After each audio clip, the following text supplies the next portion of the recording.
In the earliest chapters of human history, when the world was young and men lived for centuries, there walked among us a man unlike any other. His name was Enoch, and the Bible tells us something extraordinary about him, something that would change everything we thought we knew about life, death, and what it means to walk with the Almighty. Genesis 5:24 records these mysterious words, "And Enoch walked with God, and he was not, for God took him." But what does it mean to walk with God? And why was this one man, out of all humanity, chosen for such an unprecedented destiny? Today, we journey back over 5,000 years to uncover the remarkable story of Enoch, a man who found something in his relationship with God that transformed not just his own life, but became a beacon of hope for every generation that would follow. The world before the flood. To understand Enoch's story, we must first understand his world. This was not the primitive barbaric age that many imagine. The antediluvian world, the world before the flood, was a place of incredible knowledge, wisdom, and human achievement. Picture this. Men and women lived for hundreds of years. Adam himself walked among them for nearly 1,000 years, carrying the first-hand account of paradise, of walking with God in the cool of the evening, of the tragic fall that changed everything.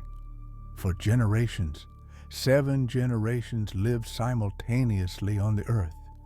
Imagine the accumulated wisdom, the shared knowledge, the stories passed down not through books, but through the living voices of those who had seen it all. But there was a darkness growing. The descendants of Cain had rejected God's way, building cities and pursuing earthly pleasures.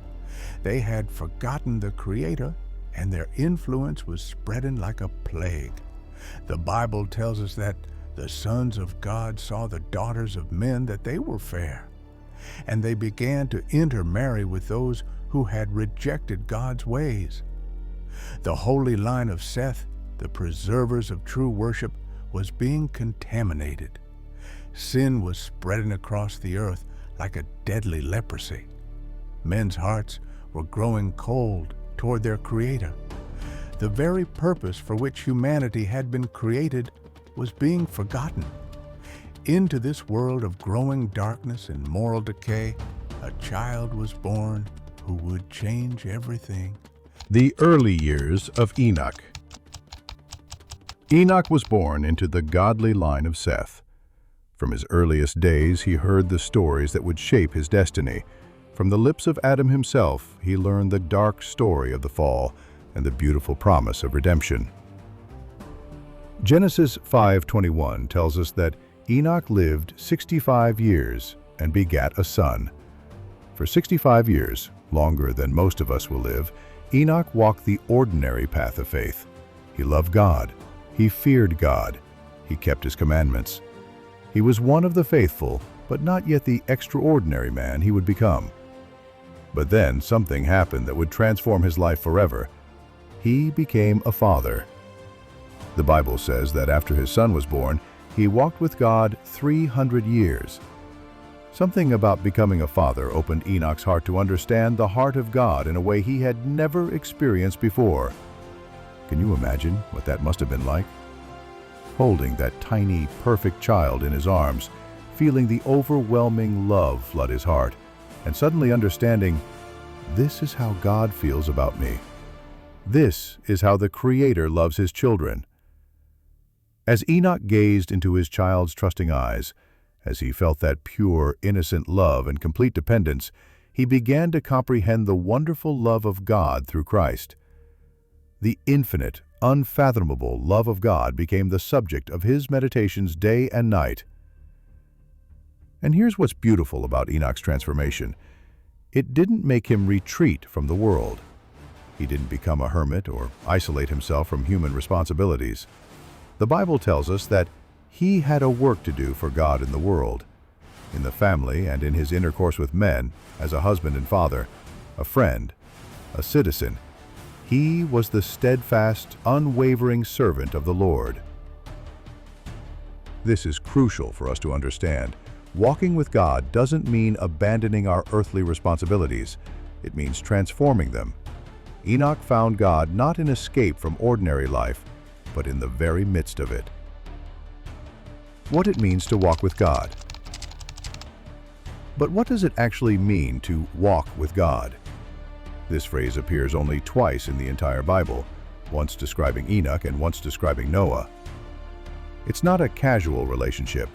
It's not even just being religious or spiritual. The Bible gives us the key in Amos 3:3.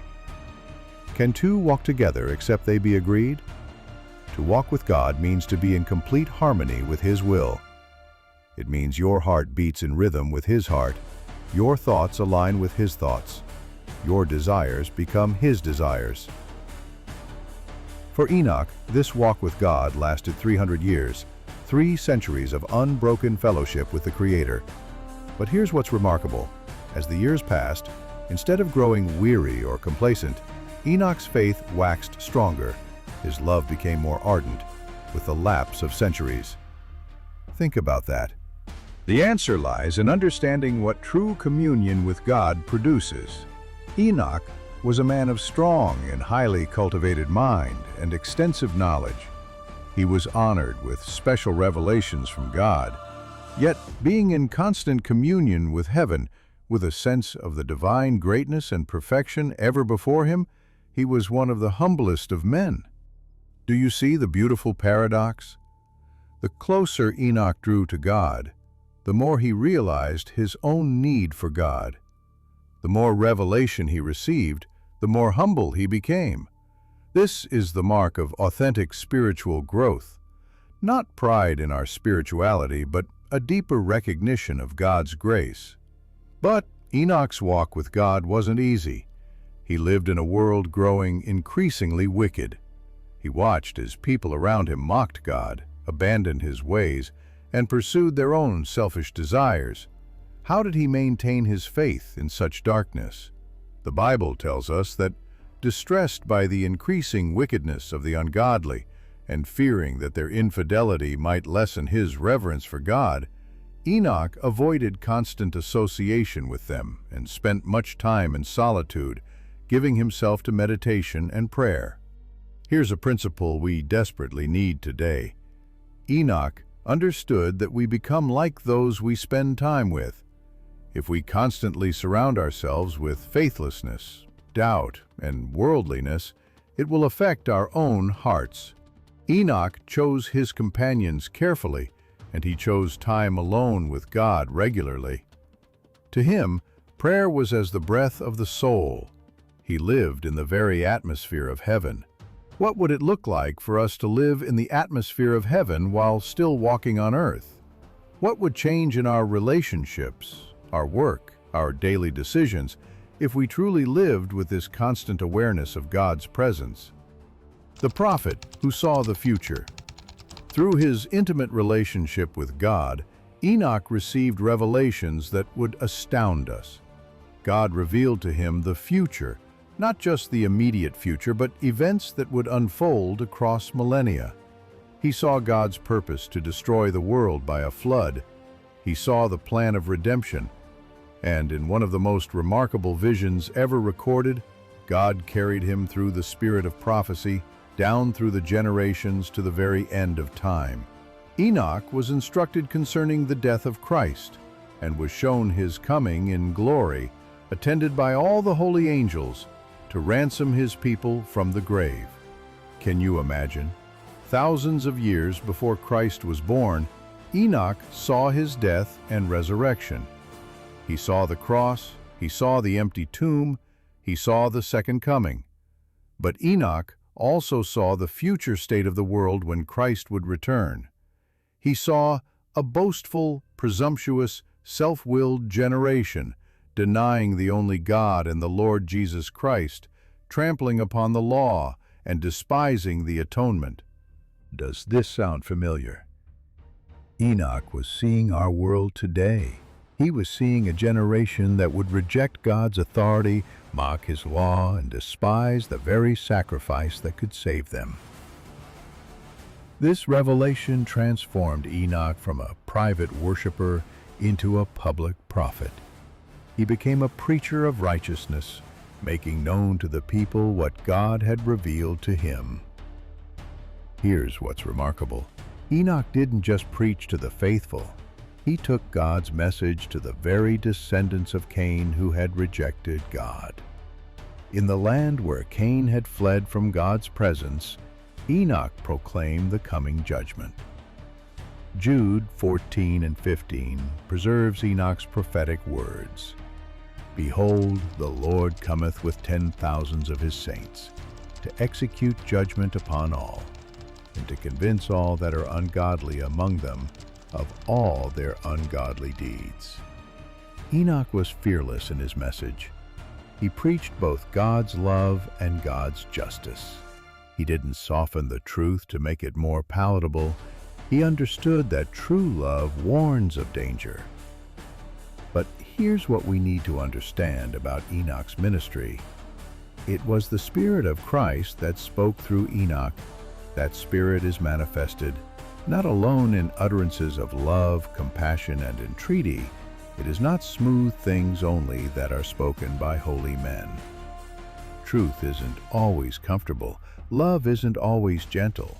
Sometimes the most loving thing we can do is warn someone of the consequences of their choices. How did people respond to Enoch's message? Some gave heed to the warning and renounced their sins, but the multitudes mocked at the solemn message and went on more boldly in their evil ways. Sound familiar? The same response we see today. Some hearts are softened by truth, others are hardened by it. But God's messengers must continue to speak regardless of the response. The transformation of a soul.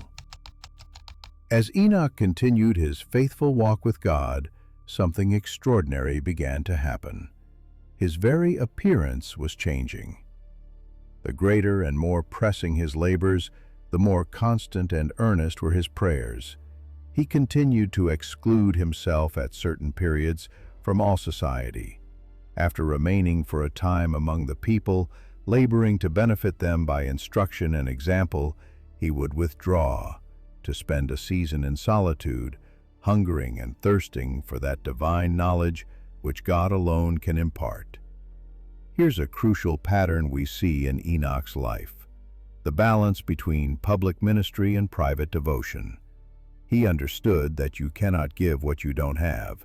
You cannot lead others to God if you're not walking closely with Him yourself. Communing thus with God, Enoch came more and more to reflect the divine image. His face was radiant with a holy light, even the light that shineth in the face of Jesus. Can you imagine this? Enoch's face actually glowed with God's glory. This wasn't metaphorical, it was literal. Just as Moses' face shone after meeting with God on Mount Sinai, Enoch's countenance reflected the glory of the one with whom he walked. As he came forth from these divine communings, even the ungodly beheld with awe the impress of heaven upon his countenance. This is the power of a life fully surrendered to God. It becomes a living testimony that even the ungodly cannot ignore. They may reject the message, but they cannot deny the reality of the transformation they see. But here's what's most beautiful about Enoch's transformation. It wasn't just external. His heart was being prepared for something unprecedented in human history. Blessed are the pure in heart, for they shall see God. For 300 years, Enoch had been seeking purity of soul, that he might be in harmony with heaven. Day by day he had longed for a closer union. Nearer and nearer had grown the communion. But what was God preparing him for? What was the purpose of this extraordinary transformation? the ultimate translation. And then came the moment that changed everything we thought we knew about death. Genesis 5:24 gives us the simple but profound record. And Enoch walked with God, and he was not, for God took him. Hebrews 11:5 adds, by faith Enoch was translated that he should not see death, and was not found, because God had translated him. For before his translation he had this testimony, that he pleased God. Enoch never died. He was translated, taken directly from earth to heaven without experiencing death. He was the first human being to enter the holy city of God. But why? Why was Enoch chosen for this unprecedented honor? The answer lies in understanding God's purpose. By the translation of Enoch, the Lord designed to teach an important lesson. There was danger that men would yield to discouragement because of the fearful results of Adam's sin. People were beginning to despair. They were saying, what profit is it that we have feared the Lord and have kept his ordinances, since a heavy curse is resting upon the race, and death is the portion of us all? Satan was whispering to humanity that there was no reward for righteousness, no punishment for wickedness, that it was impossible for humans to obey God's law. But then God did something unprecedented. He took Enoch. His loss was felt on earth. The voice that had been heard day after day in warning and instruction was missed. There were some, both of the righteous and the wicked, who had witnessed his departure, and hoping that he might have been conveyed to some one of his places of retirement, those who loved him made diligent search, but without avail.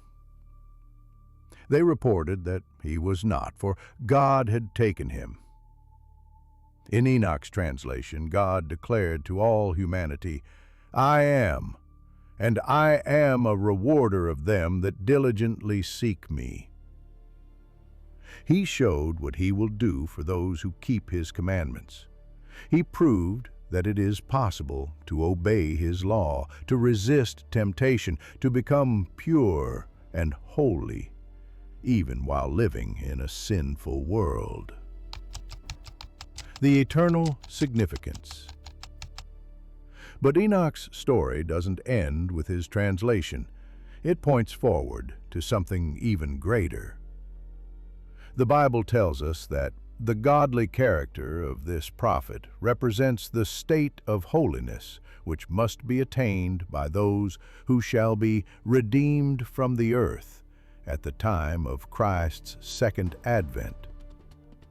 Just as Enoch was translated before the destruction of the world by water, so the living righteous will be translated before the world's destruction by fire.